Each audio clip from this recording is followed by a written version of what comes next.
Dito pa rin po tayo sa Barangay 775 sa Santa Ana, Manila kung saan nagkaroon ho ng sunog kahapon. Umabot po na ika-4 na alarma at nagsimula po ito pasado alas 6 ng umaga.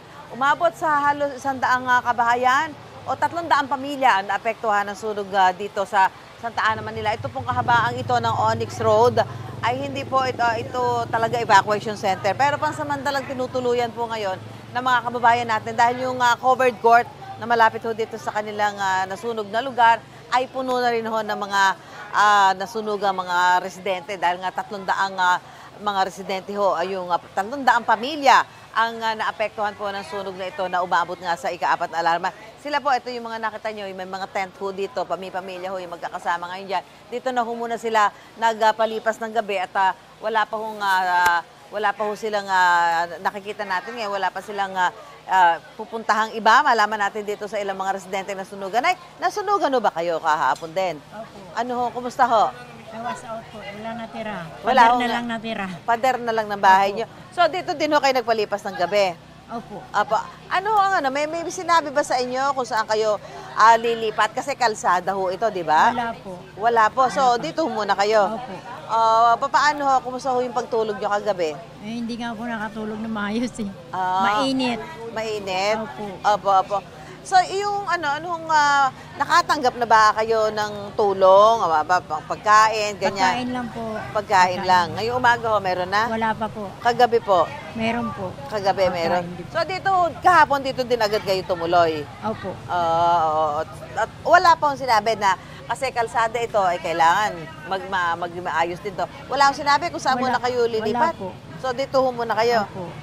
Kayo po, nasunugan din kayo Opo. kahapon. May nailigtas ho ba kayo? Wala po. Kasi nga po biglaan talaga yung sunog, kumalat talaga bigla. Kasi nga may dumating ilang bombero, wala naman pong tubig.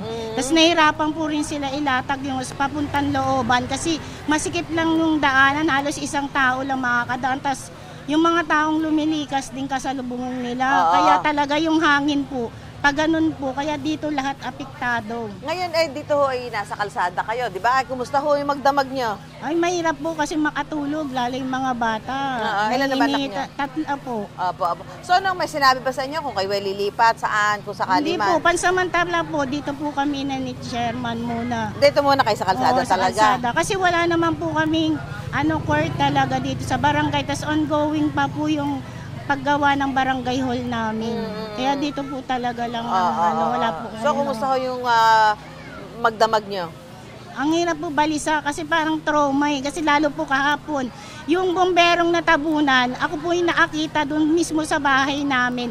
Yung time na natabunan sila, ako po yung nakakita sa kanila na nadaganan talaga sila ng 2 palapag ng bloke. Opo. Tapos tinawag ko yung mga kasamahan nila para iligtas sila kasi talagang nadaganan sila kaya nanginginig po ako sa takot. Ayun, nasaktan. Oo. Okay, so ito ay sitwasyon ng mga kababayan natin dito ho sa Barangay 775 sa Santa Ana, Manila.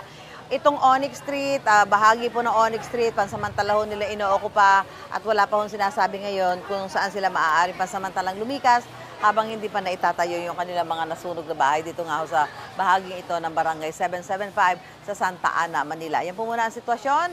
Balik muna tayo sa studio.